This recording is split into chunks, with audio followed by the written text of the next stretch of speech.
When Ammon Bundy announced he was a candidate for governor of Idaho, it certainly caught a lot of people, got their attention. I'll put it that way. That is because whether you like him or not, he is perhaps one of the best known names in America today. And he made his announcement sometime back. This is the first time he's going to be joining us on KLIX. We're at 49. It's 5 minutes after 8 o'clock. Bill Colley as well on Magic Valley this morning on News Radio 96.1 FM, 1310 KLIX, and News Radio 1310.com. We were just talking off air, and the candidate, of course, primary is coming up, Republican primary next May. The candidate mentioned his voice is a little raspy this morning, and I do want to point out he does a lot of public speaking and has been doing a lot of public speaking for many, many years. Welcome to the show. Thanks for having me on. I appreciate it.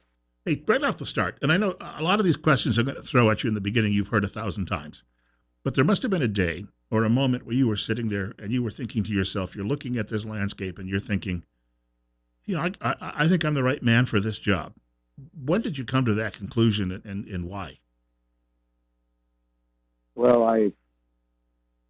after all that happened in 2020, and I saw basically how our current governor believed and thought that he had the right to actually order people in Idaho to lock down in their residence. He restricted the right to worship and closed down businesses. I began to open my eyes a little more about the idea that Idaho might be not so secure in our liberties, that we might be a little more vulnerable than we had thought. And so that kind of what put me on that path. And I watched as different individuals decided that they were going to run as governor. And I thought, hey, is that person going to be able to do what needs to be done in Idaho to protect the rights of the people, to make sure that these rights are secured, which is the purpose of the state government? And ultimately, I decided that they weren't going to do it, that their history and the principles they stand on really were not going to drive them to actually protect the people as the state governor should. And so that's one of the reasons that motivated me to enter the race. When you made that decision, I wrote a piece for our website where I said that you're going to make a lot of noise in this campaign, but I wasn't sure that you could win because media certainly doesn't like you, and there's a lot of, they're going to gin up some high negatives. But, gosh, if you get 8 or 9 people in a primary, all of a sudden that changes because it doesn't take many votes to shift one way or another. You could pull this thing off. I mean, realistically, it struck me in the last couple of weeks as more and more people announced that just by name recognition alone, a lot of people are going to be walking in there and they're not going to know 5 of those names or 6 of those names. If they know just 3, and so I imagine that the more people who got into this too, that it likely gives you a little bit more hope that that's a possibility. Well, there's several things that really will have an impact on this, and that's one of them. The others are, people are concerned. The Biden administration not going to be able to help themselves. The Little administration here in Idaho is basically following the coattails of Biden. He's received $12 billion from the White House already, and those come with strings, as you know. And the people are going to be and are already asking, what are we going to do about the situation that we're in, and where is the state? And I think they're going to continue to ask that more and more as we move on. And there's a very interesting thing that is happening in Idaho. There were some polls that were ran, and I know a poll is just a poll; it's just a snapshot in time, so it is what it is. But that is showing the top governor candidates are Brad Little, myself, and Janice McGeehan. And we're talking about the governor and the lieutenant governor, and I'm right in the middle of them already. And we've got 9 to 10 months until the primaries. This is a real serious race that I'm in, and I'm very optimistic about it. I keep reading the newspaper stories that will say, and I realize your mom didn't name you anti-government activist, but that seems they try to make that your first name. Whenever I read that, it gives the impression that you're an anarchist. I take it that you're not anti-government. You just don't think government's very responsive to the needs of the people. Yeah, and I'm anti-corrupt government. I'm anti-abusive government.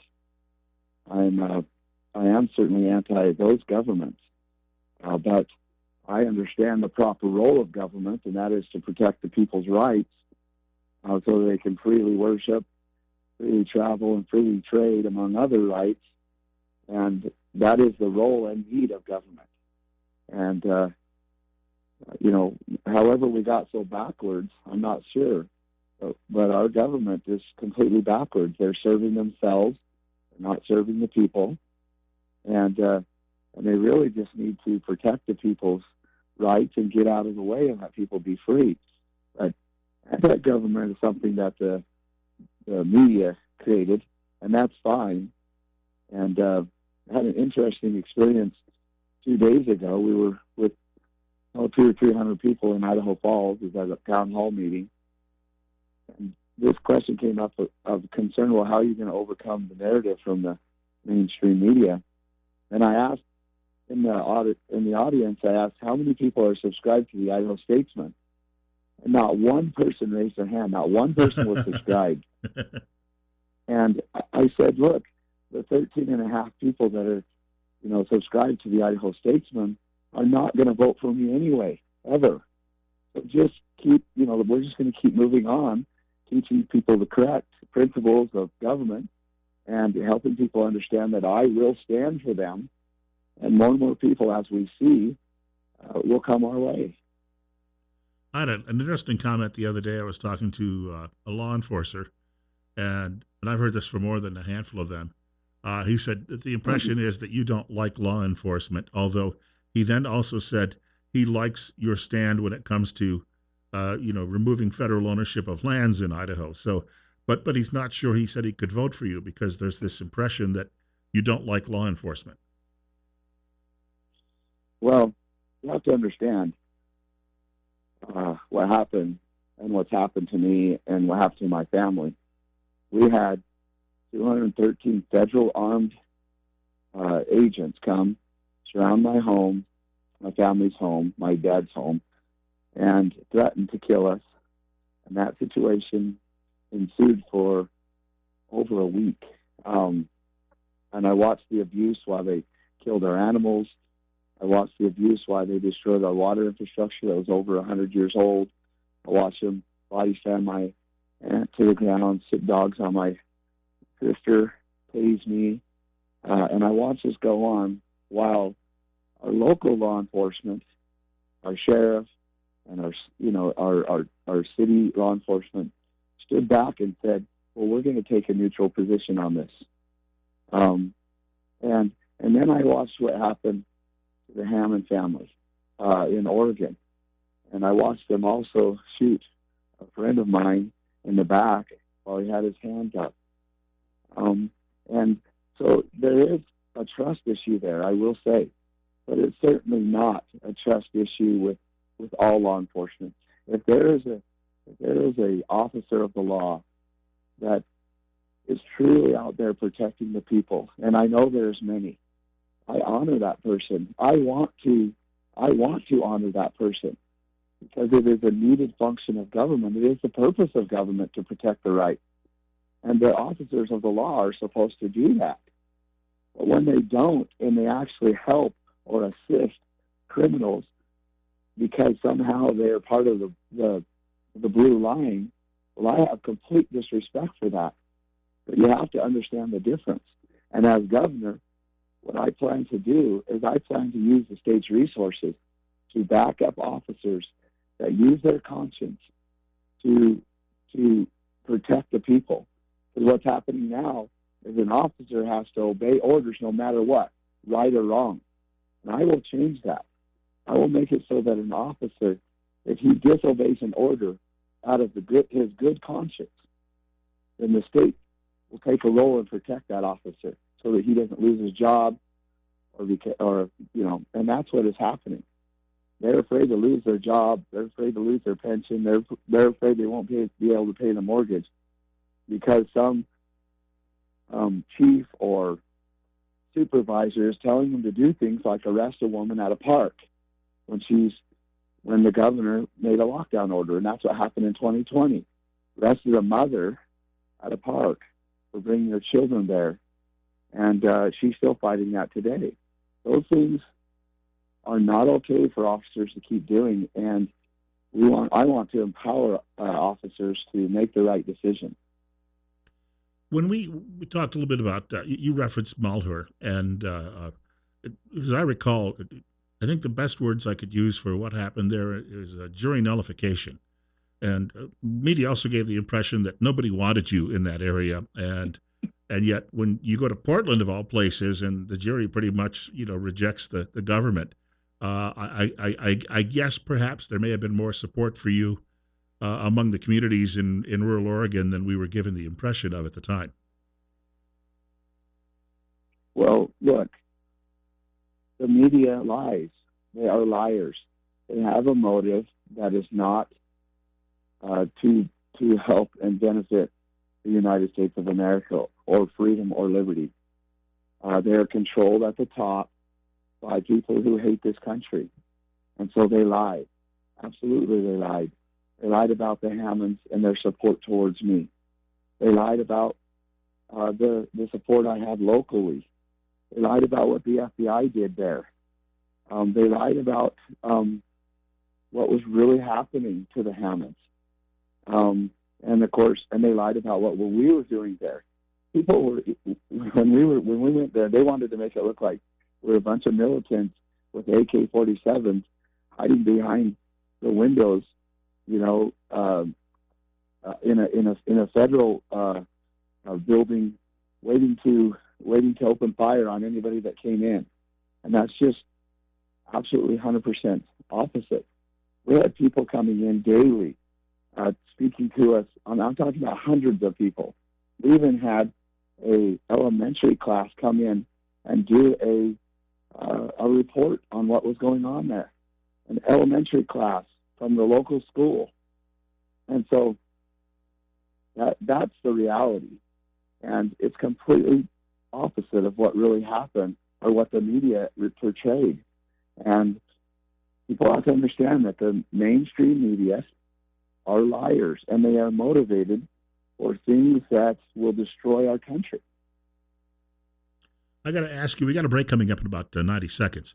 Then we'll talk some more after the break, obviously. But before we do that, you've got a website set up, and for people who'd like to know a little bit more about the campaign, what's the address for that? It's votebundy.com. Very simple, votebundy.com. We've got a lot of videos, a lot of content. We lay out our Keep Idaho plan, and you can go to it at votebundy.com. I was going to say we got about a minute yet before that break, and there's probably an opportunity for people to donate while they're there. As I understand it, you have not had any issues fundraising so far. No, we've been fundraising just fine. We do have a challenge because, as we talked, the media who controls most of social media and your mainstream outlets are censoring us. So we're going to start doing a campaign with paid ads, and paid ads are less restricted, especially as an official campaign. And we need people to donate so we can spread this message that is going to keep Idaho conservative, and that's what we're doing. That's our goal. We've got to get to a break in about 25 seconds. I do want to mention Ammon Bundy joining us this morning on News Radio 96.1 FM at 1310 KLIX. Also newsradio1310.com with Bill Colley. We're at 50 right now, and we'll take some of your comments and questions too coming up after the break. In fact, I've got one that just came in on the app that we'll share just after we get through this next stretch. And the candidate will be with us until at least 9 o'clock this morning. It's 51 at 8:20. Ammon Bundy joining us this morning. He's a candidate for governor in Idaho. A Republican primary is coming up in May of 2022, and he is one of a handful of candidates. We say handful. Who knows? There could be a dozen Republicans filing by the time we get to May next year. But at the moment, he is perhaps, as he pointed out, among the best known of the top three. And that, of course, his name recognition, I would think, would be off the charts with most people. As we pointed out earlier, that could be either positive or negative, but his name recognition is there. Bill Colley with you, too, on Magic Valley this morning on News Radio 96.1 FM, News Radio 1310 KLIX, and News Radio 1310.com. Mr. Candidate, I've got a question from a potato farmer in Rupert who says, what will be the role of the state police if you take office? Will there be a reduction in their funding? And then would we see an increase perhaps in sheriff's offices being more constitutionally recognized when it comes to law enforcement? Well, absolutely. I do understand that the sheriff is the only elected officer that is elected from the people. He's the only one that has been given the policing and arresting power from the people. And so I think it is very important that the policing and arresting power is held under his control in the county. And what we've done in our country is just layer more and more agencies of policing in our country and even in our states. And it's absolutely unnecessary. There's nothing that a county sheriff can't do inside his county that anybody else needs to do. And it doesn't matter if it's federal, state, or city. The arresting and policing power has only been given to the sheriff. And there's a term, just kind of to help people understand what I'm saying a little better. There's a term that a lot of us have learned in school or learned in otherwise that that what part of what caused the Independence War was taxation without representation. Well, I say, well, what about law enforcement without representation? And when you have a city police, or you have a state police, or you have a federal police, who's your representative? Who is representing the people in that? And what is your recourse if that agency or those officers are not performing their duties correctly? Well, in the sheriff's department, your recourse is to recall the sheriff or replace him. And he answers directly to the people, and it was the way it was designed so that if the law enforcement agencies, or the sheriff's office, which was the law enforcement agency, gets out of hand, that people have a way to get it back into control. And this is one of the reasons why we're seeing, our police agencies being bloated. We're seeing where there's no accountability. We're seeing where there's this collusion with the federal agencies and the state agencies. And it's basically because the people have lost their representation in law enforcement other than through the county sheriff. So hopefully that answers your question. And it's a very important thing when we're talking about liberty, because law enforcement is an important thing and is a sacred, thing to be able to enforce properly and protect the people. And it must be done. And set up properly, and that's through the county sheriff. Got about a minute and a half again before the break. Mr. Luna, the state Republican chairman, has given you the cold shoulder. Did it surprise you? Is it going to help you? Is it going to hurt you? What's your take on that? So I didn't know the name of Tom Luna until he came out with a letter against me. I had no idea who he was. I never had any plans on using his help or using the Republican Party's help or their money.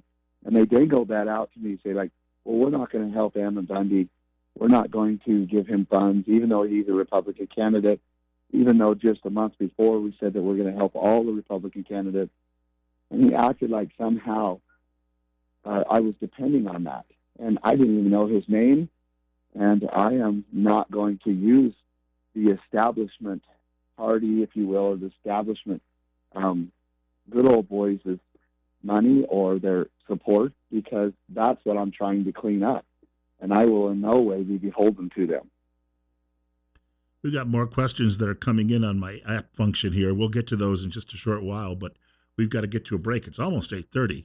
We're joined this morning by Ammon Bundy. He is a candidate for governor in Idaho.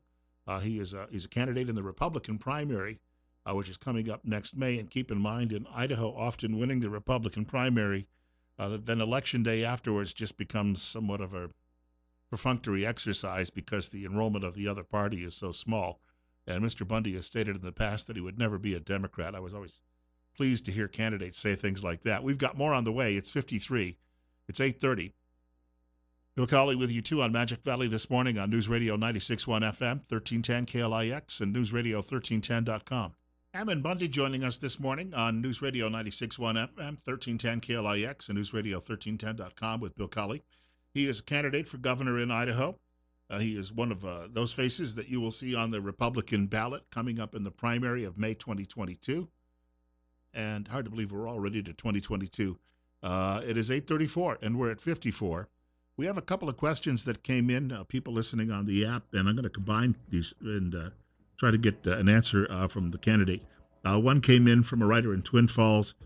Curious to know if you would completely eliminate the state police and then allow the counties to come up with their own budgets for their sheriff's offices, leave the state out of it. And then the second one was a writer said, well, perhaps we could have the superintendent of state police could be an elected position as well.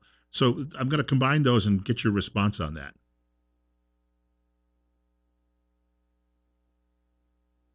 Did I lose you? Can you hear me? Yeah, there you are. Yeah. Okay. So I don't think that we need to come up with another agency with another election. That's something we haven't done from the very beginning of this country, and that is because a county sheriff has all the power he needs to be able to take care of his county. He can deputize as he needs to. Why can't a county sheriff patrol the highways in Idaho? There's no reason why they can't do that. Why do we need another level of law enforcement to do that? Why can't the county sheriff take even care of the city law enforcement policing matters?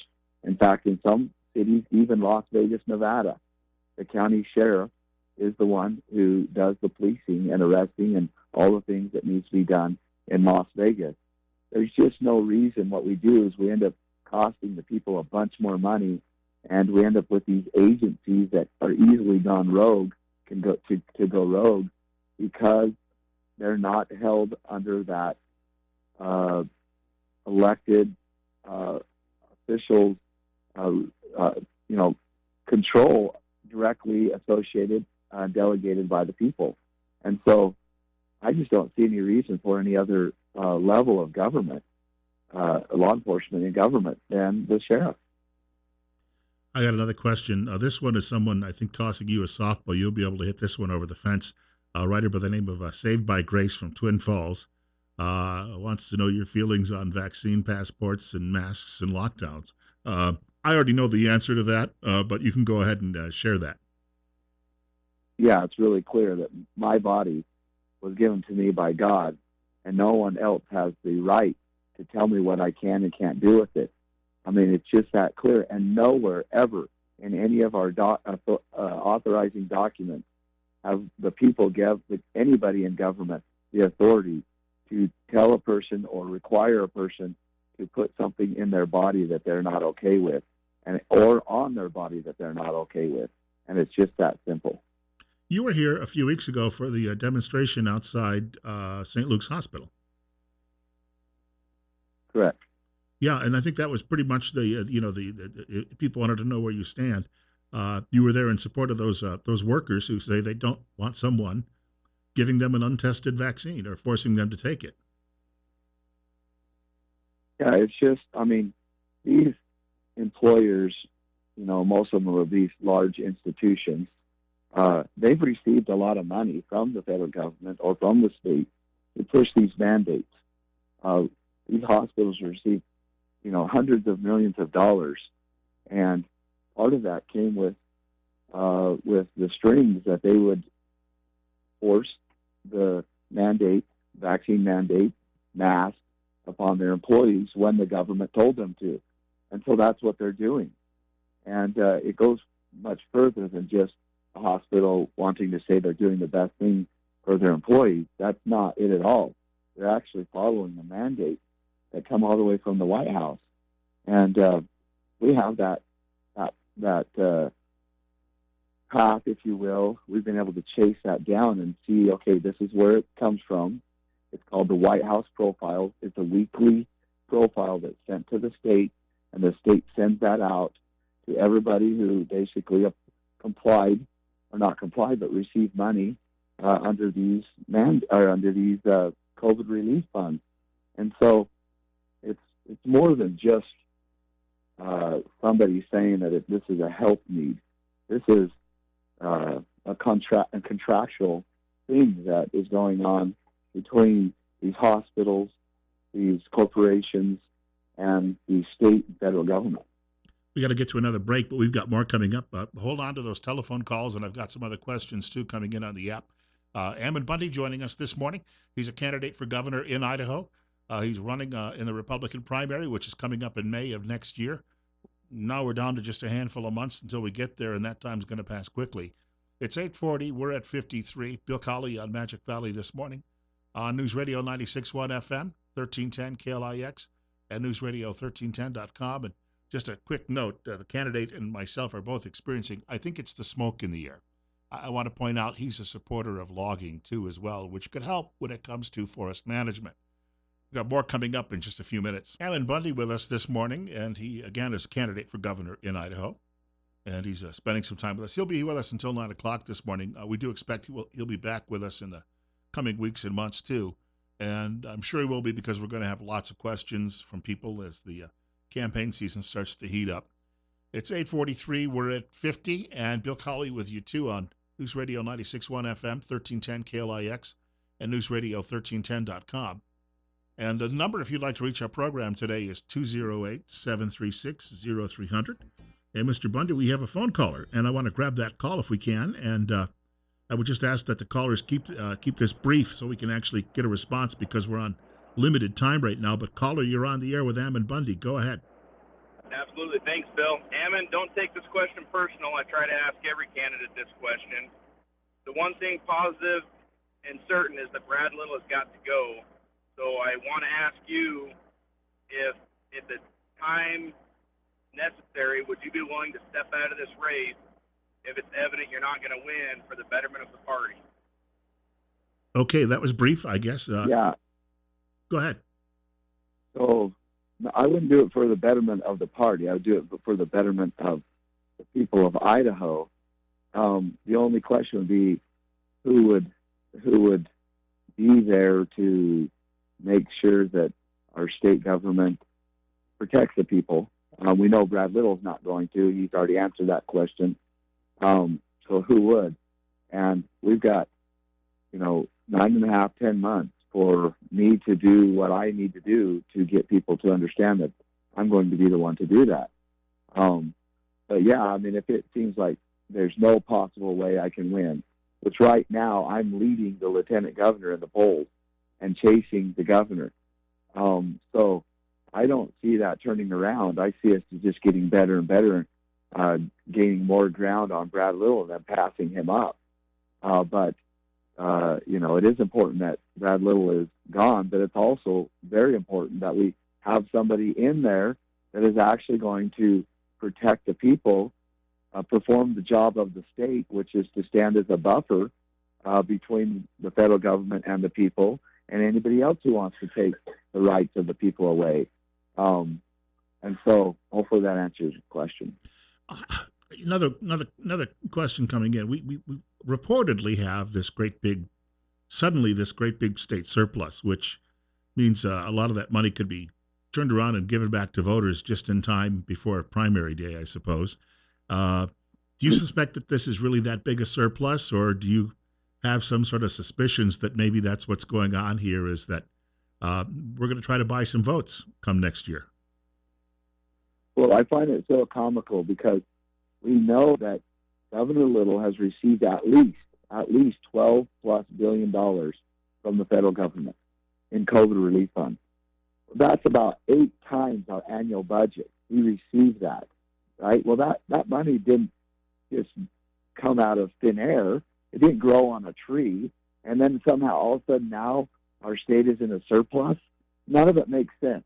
It's just it's not fiscally responsible. It's completely, these people and their idea of government money and budgeting and stuff. It's just completely contrary to the way you have to handle finances. And it just shows again that there has to be a change. There has to be somebody to come in and get these things straightened out. That just doesn't make sense.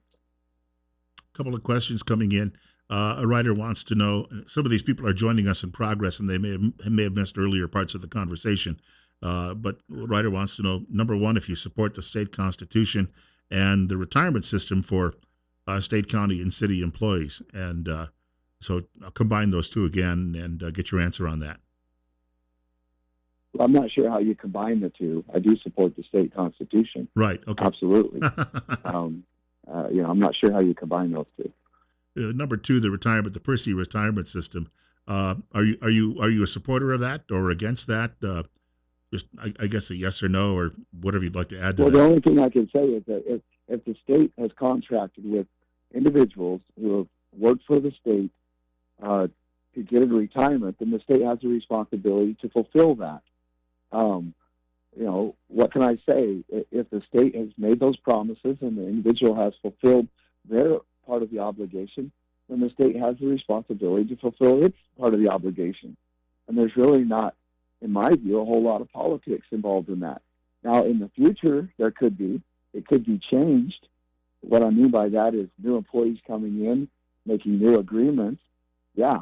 Do I plan on minimizing the size of government, Idaho government? Absolutely. Do I plan on cleaning it up? Do I plan on making it more fiscally responsible? Absolutely. But when it comes to retirement, I believe that is already contractually agreed upon. And I believe that when we make our commitment, we're supposed to fulfill it.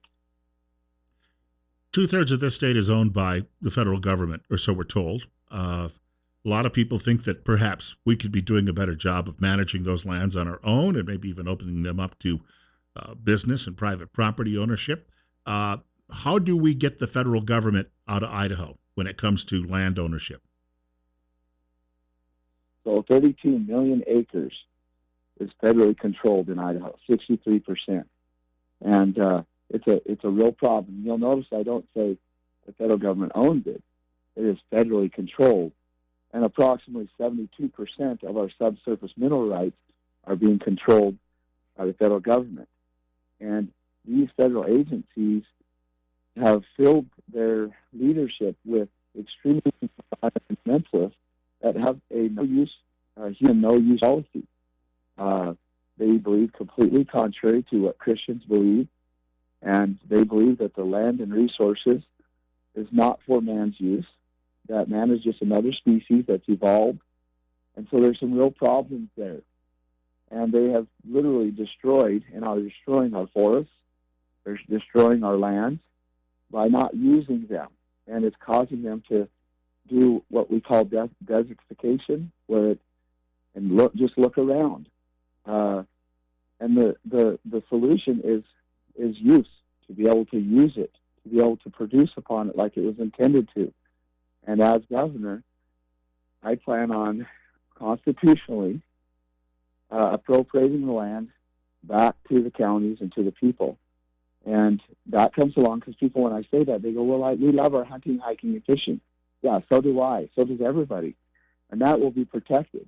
So these areas that we hunt and fish and hike and camp and enjoy on, they will be designated as multiple use lands for that purpose. And other lands, man, we're talking about 32 million acres in Idaho alone. The other lands around these cities where there can be good agricultural opportunities will be made available for the people to do that. And This will allow us to spread out and maintain while we grow in population, because we can't stop that. This will allow us to spread out and maintain our conservative identity rather than becoming way congested in Boise and allowing it to politically control the rest of the state.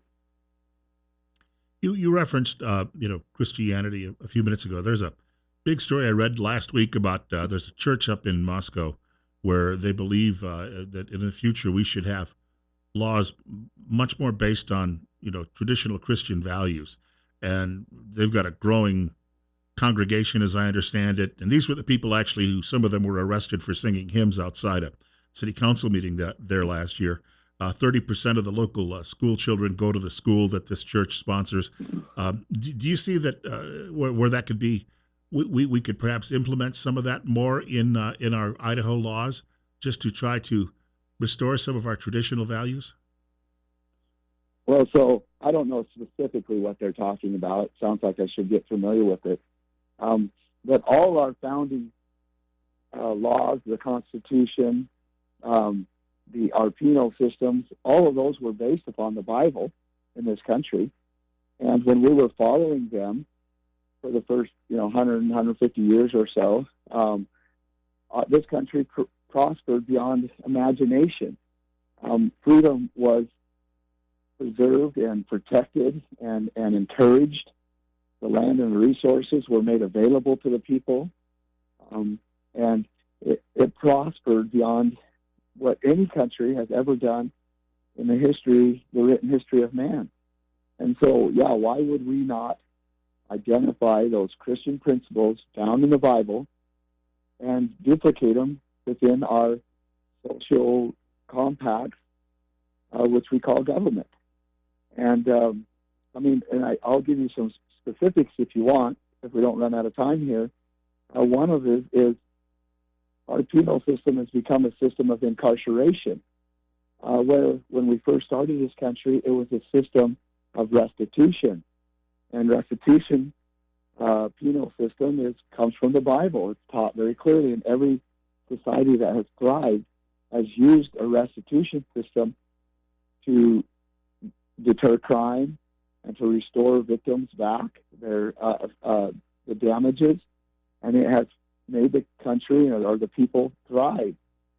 This incarceration-based system only costs people a bunch of money, and it actually destroys people's lives and creates an environment where nobody is restored and nobody is rehabilitated, and it's very, very expensive, and it basically is ultimate failure. So I say we need to restore the restitution system, penal system in this country, particularly in the state of Idaho. We got about 4 minutes to go, and if you could mention the website again, and so people, if they'd like to know more, they can go there and obviously find some details. VoteBundy.com, and I would particularly point you to the Keep Idaho plan, where I lay out in detail what I'm proposing. And then also, of course, we would love your support and donations so that we can continue to spread this message and scale it throughout Idaho. Brock, writing from Kimberly, says, question for Mr. Bundy. What would be maybe 3 major things you could do immediately to change the course of Idaho? Well, I would declare that life begins at conception. I would certainly do that. I would immediately begin to work with the legislature to strip powers from the executive, from the governor, and put it back in the legislature's hands. And then, of course, I would end Governor Little's executive emergency orders that are still in place today, but people have forgot that. I would end those, among other things. Among other things. Yeah, there's a long list there that would be upcoming. Hey, got to ask one last quick question of my own. We only got about 2 minutes to go. A lot of people out there think that perhaps of all the candidates in this primary that you and McGeehan probably have the most shared ideas and values. But why would you recommend someone vote for you over Janice at this point? Well, Well, the same reason why I entered the race. When I looked at what Janice was about, initially I liked it, and I thought, here she's got something that might be good. But then I looked at her history. I looked at her voting history when she was in the legislature, and I looked at her lack of action during 2020.